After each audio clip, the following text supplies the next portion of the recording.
Welcome back to people. I know I am personally very excited for our next speaker. And so without too much ado whatsoever, I'm thrilled to the one and only Lisa D. Block from Hybrid Manufacturing Technologies to share with us a look into the beauty in disagreement. Lisa, as soon as you turn on your camera and mic, the stage is all you. I can't hear you. I'm sorry, I couldn't hear you.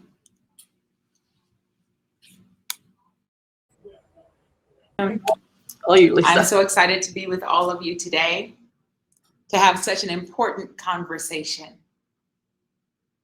A good disagreement can be the best thing that ever happened to you. It can refine you in ways that agreement never can. To disagree, by definition, is a failure to agree. An argument caused by people having differing opinions about something, the state of being different or unalike. This is a word-for-word explanation of disagreement as listed in the Merriam-Webster dictionary. And originally, I have to admit that I was not fond of one of the definitions given, merely because hidden in that very detailed definition is a word that we all try to avoid. Every single day, on a daily basis, we go out of our way to make sure we don't have any impact with that word. What is that word? That little frustrating, seemingly minute word? That word is argue. Merriam-Webster says to argue is to give reasons for or against something, to say or write something in order to change someone's opinion or their mind about what is true or what should be done. And there are many more, but there is another definition, perhaps the one that is the most problematic for me, and that is to disagree or fight using angry words. Angry words. I just never understood the need for angry words. I don't like to argue. I mean, who wants to be known as disagreeable? But in being fair, and in looking at this word again, I realized something. The truth is we have changed the meaning of that word. Sure, we've made it about anger, but there was a time when people congregated in large forums on an afternoon like this one to hear great philosophers like Socrates pose issues to great debaters for the sole purpose of disagreement. It was in these forums that the human brain got its most vigorous stretching and culture was shaped. But lately, with the rise of cancel culture and social media posts spreading like wildfire, we've lost our edge. We've lost our ability to disagree. We've gotten so afraid that we will be the next one whose name is plastered on every news outlet that we've allowed it to make us passive.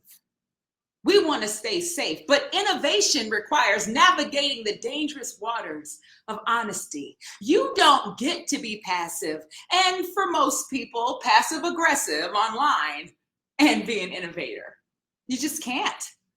Some of the best developments that have ever been have occurred because of difficult conversations. And before I go too far, and friends, I plan to go too far, I want to confront you, so to speak, on some of your own personal biases, your own personal outlooks and ideologies. And I want to ask you to look deep within yourselves to find out if you may suffer from any of the ills that are impeding our progress as a society.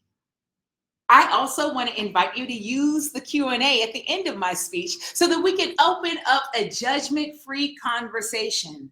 Please remember that in this time, we are here so that we can build on one another. We are here so we can draw from one another and ultimately see each other clearly. Isn't that what this is all about? Isn't that what any disagreement is about at its very root?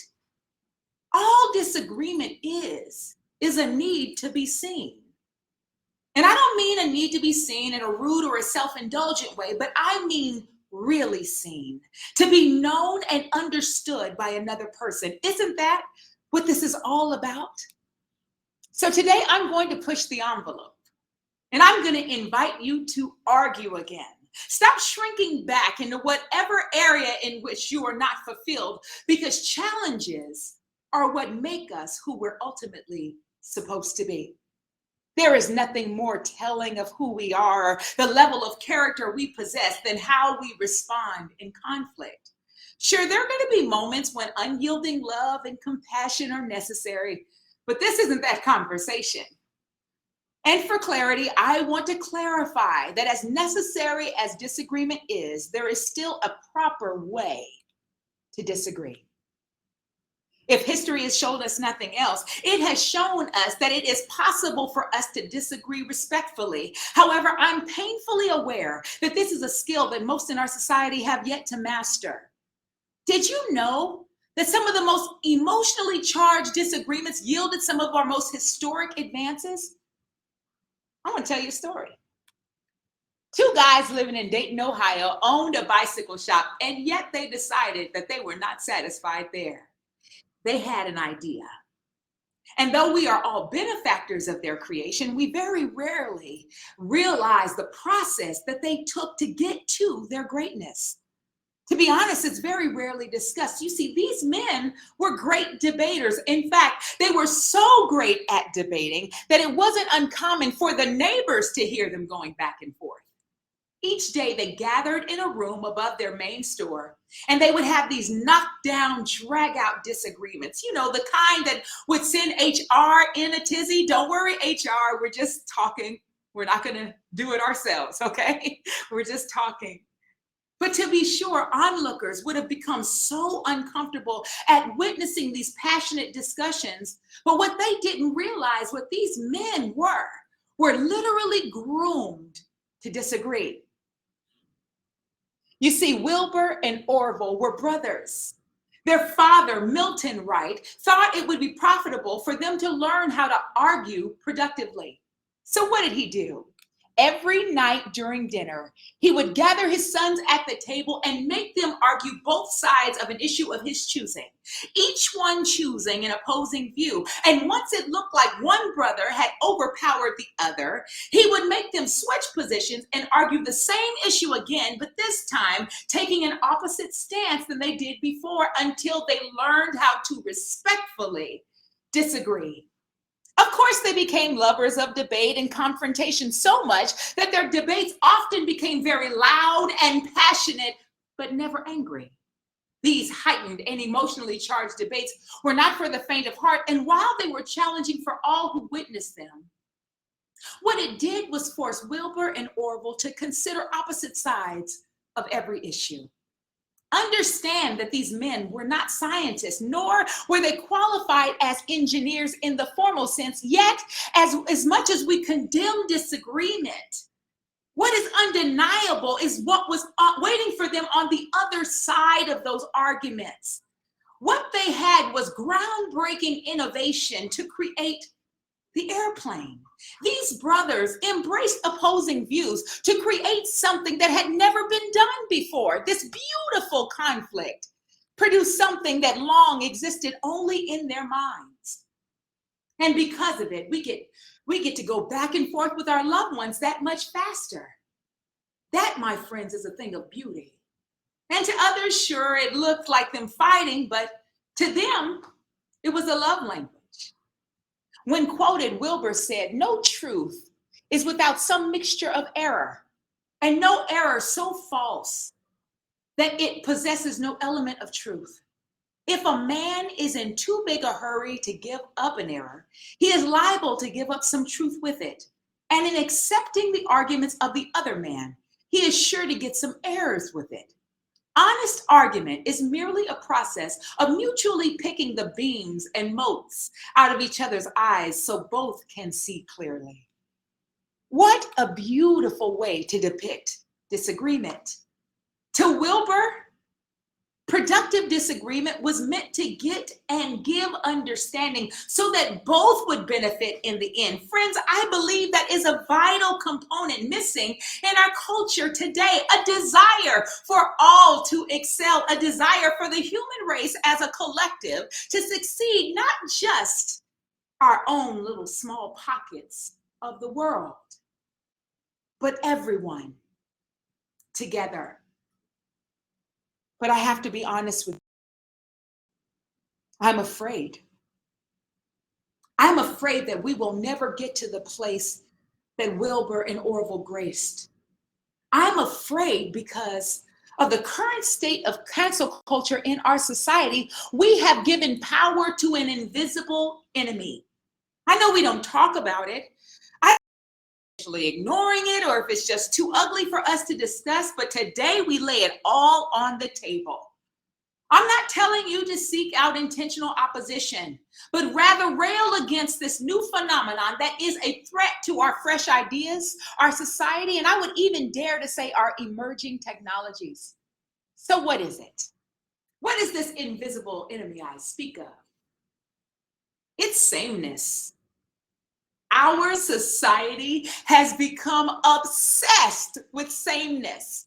We no longer have the expectation that people will have diverse schools of thought.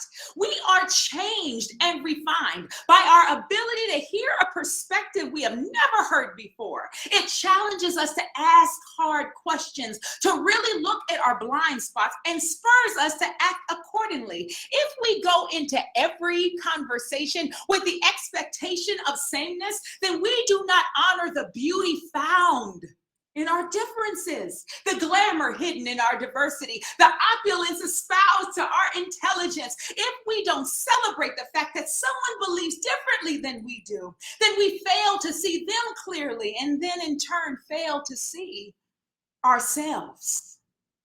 Don't you want to be great? Of course you do.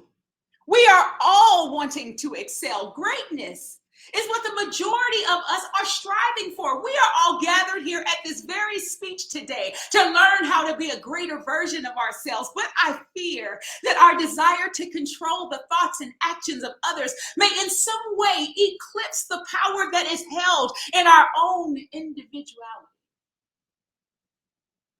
We have to be a more accepting society. People have to be free to be themselves, even if that means sometimes making us uncomfortable. And I want you to understand that in no way am I condoning bad behavior.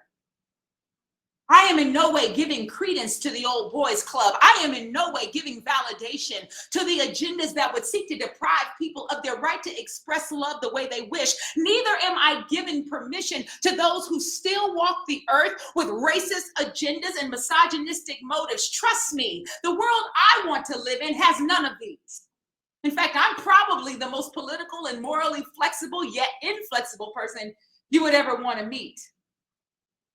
But forgetting the fact that we are free to feel what we feel and think the way we think would be an indictment on all mankind. Sure, there are people in this world that don't think the way that we do, don't love as deeply as we do. They may even be completely different and have completely different methods of doing what they do, but not all difference is evil.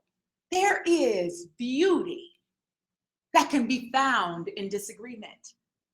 But this beauty is not always something that's evident. Sometimes the beauty hidden in others will elude you, which is why you have to be careful not to judge someone merely on race, sex, sexual orientation, or financial status. But still, there will be some that require sameness. Come on, I can see it in your comments on social media. You can see it all over the news outlets. We don't want people to be different from us. All of us are convinced that we know a way that is right without giving any kind of consideration to the fact that the differing opinions that may be frustrating us may actually be what makes us better as a culture. In our industry of additive manufacturing, when similar materials come together to create, it is a thing of beauty. But when dissimilar materials, technologies, or even platforms combine, it is a beautiful surprise. Suddenly, our eyes are open to what can be. We are often astounded because we become aware that had we never broken the barriers of our own imaginations, we would never create. I'm not saying that this is always the case. I know that there are some materials that simply don't go together, but the latter does not decrease the importance of each individual material. In our industry, we recognize that all materials still have a viable contribution to make, each one on its own given platform or specifically purposed for its own particular application. And I wish that we were as passionate about seeing the same purpose in humanity. This is my argument today. That when we deny ourselves the opportunity of disagreement, we shield ourselves from looking at things from fresh perspectives. My fear is that we will become so jaded by this expectation of sameness that we will fail to recognize someone else's ability to contribute to the betterment of our society. Sure, there will be those who say they cannot see the beauty in what I am talking about because they are blinded by all of their differences. Then be blinded. Yeah, be blinded because differences scream louder than sameness. Differences rail against mediocrity. Difference makes its own space and changes the makeup of everything it surrounds. But sameness, it will never be eradicated until we get to the core of why it exists. Sameness is rooted in rejection. We live in a world that sets standards for us, whether we want to accept it or not. We have expectations placed on us every day. Be beautiful, be powerful, be kind, be thin, be quiet, be assertive. Every day there's a new goal to achieve. And if you're not careful, you will begin to break under the pressure of expectation and begin to believe that you are not enough. That feeling there in the pit of your stomach that you get when you are not affirmed or your ideas are not accepted, that is where sameness comes from. And I am convinced that it is our own need for acceptance, our fear of rejection, our feeling that if people don't think exactly the way we do, that something must be wrong with us. I believe that is where sameness comes from. But I want you to know I understand where you are. I get it. But by giving into this fear, we are allowing ourselves to subject everyone else to our personal beliefs. And we then run the risk of not seeing the meaning in people who were truly created to be something great and therefore dismiss the power of what those people are capable of doing.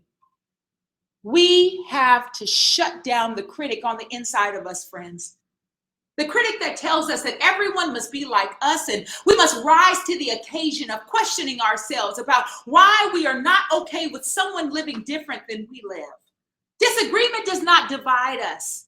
At least it does not have to. It can actually further unify us if we prioritize things that matter. Finding a cure for cancer matters. Black lives matter. Stop Asian hate, that matters. Bringing light on equality on all areas of the world in business, that matters. Solving our supply chain issues, that matters.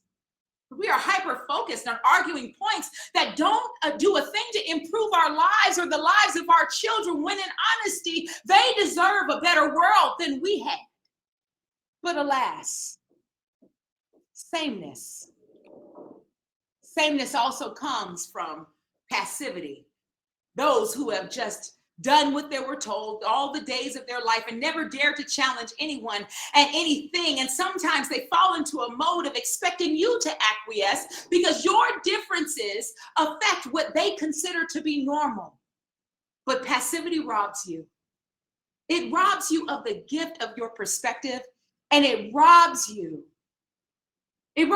us of hearing the secret brilliance that you possess. Neither situation is ideal. Neither situation is your fault. So here's how we grow. I want you to see that ultimately it is your fear that is keeping you bound in your little box.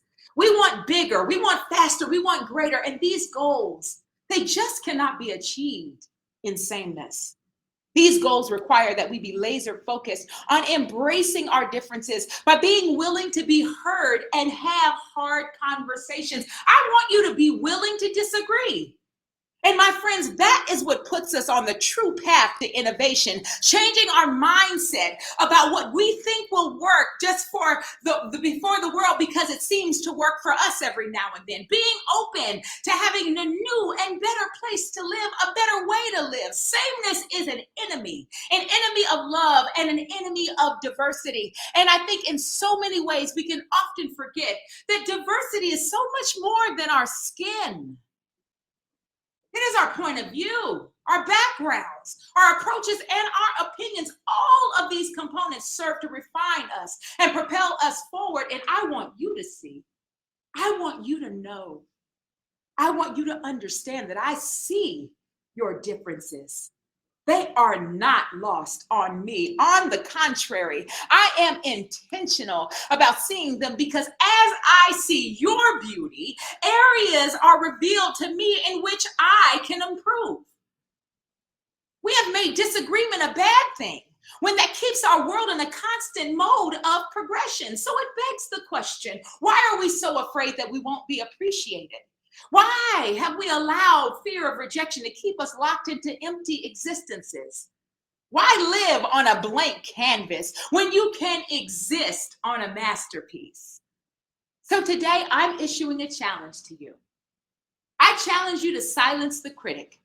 The one that tells you that you are better, the one that tells you that you're the only one that knows a way that is right, the one that tells you that there is no other way but your way. And I want you to open yourself up to becoming an honest contributor to the society by learning from your mistakes and from the experiences of other people. Stop sitting back when you have something to say. Disagree. Be open to seeing other people's perspective. Listen and take note of what people are sharing with you. We cannot deny that some of the most amazing disagreements have yielded fruit that we benefit on today. The race for equality, the right for equal pay, the right for single parents to adopt children. All of these people were willing to disagree for something that they believed in. At the time, they were called crazy and their stance was frowned upon. And yet today, we are all better for their decisions to step out and disagree. So I want you to look at areas of your life where you don't feel fulfilled. Chances are that's an area where you've agreed your way into discontent. Maybe you've accepted less than you deserve on a job or perhaps in a relationship. Whatever it is, challenge yourself to speak up without fear of consequence or retribution because your life deserves to be lived to the fullest. And you don't do that accepting whatever people give you. You don't get to your greatest good by settling. Disagree.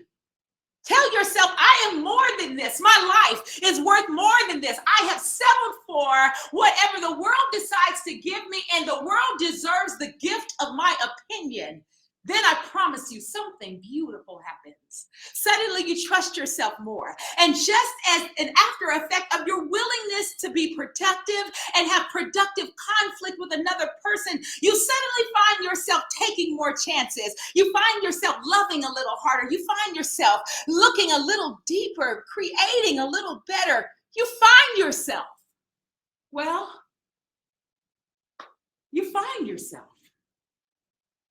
So by all means, disagree. Thank you.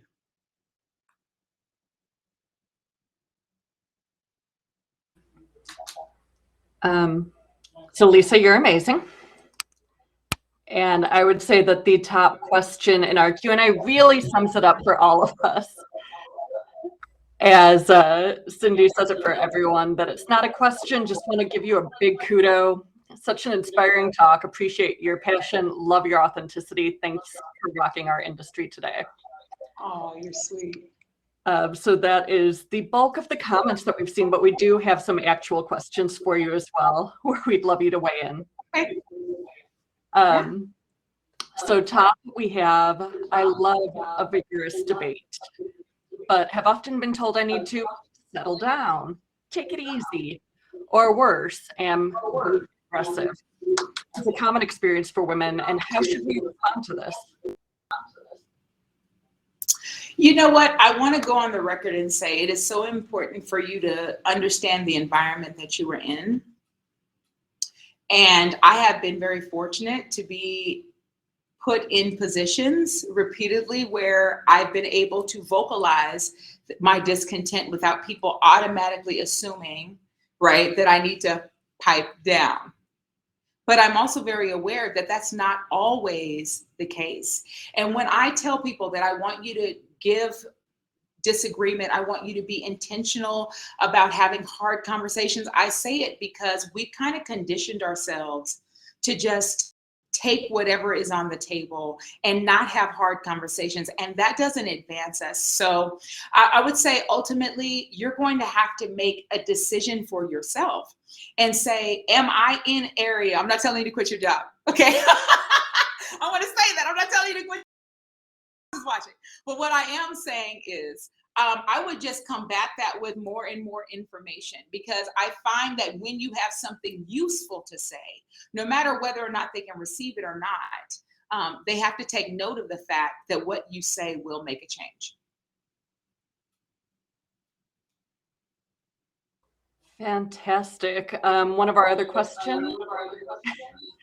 Sorry about the feedback, everyone. How do you get past the hurt feelings that disagreements can bring? Say that one more time. I'm sorry. How do you get past the hurt feelings that disagreements can bring? Oh, well, I think one of the things you have to do is consider who you're speaking to. I think a lot of times, because we have these expectations placed on us, a lot of times we walk into conversation with how we want to leave. I want to leave this conversation fulfilled. I want to leave this conversation feeling affirmed. When in actuality, we should walk into the conversation armed to listen.